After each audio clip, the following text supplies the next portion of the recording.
Поранешниот генерален секретар на Обединетите нации и добитник на Нобелова награда за мир Кофи Анан почина денеска по кратко боледување во болница во Берн. Обединетите нации на Твитер, соопштувајќи ја веста, изразија жалење за смртта на Анан. Денес жалиме за големиот човек, лидер и визионер, поранешен генерален секретар на Обединетите нации Кофи Анан. Живот вреден за паметење. Веста за смртта ја потврди фондацијата која го носи неговото име. Фондацијата Кофи Анан го опиша како глобален државник кој целиот свој живот го посвети на борба за мир и праведен свет. По веста за неговата смрт, актуелни и поранешни светски државници изразија сочувство и жалење.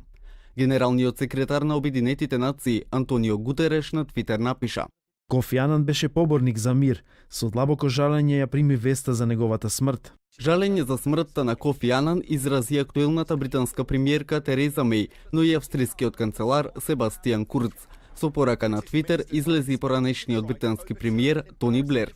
Шокиран сум од смртта на Кофи Анан кој го видов пред неколку недели.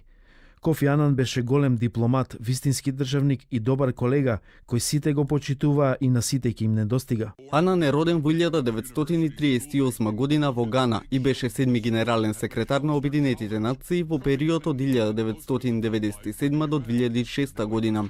Во периодот на 90-тите тој бил задолжен за мировни операции како представник на Обединетите нации за поранешна Југославија. Кофи Анан беше и специјален представник на Обединетите нации за Сирија. Анан заедно со Обединетите нации во 2001 година ја доби Нобеловата награда за мир за нивната работа кон подобро организиран и помирен свет.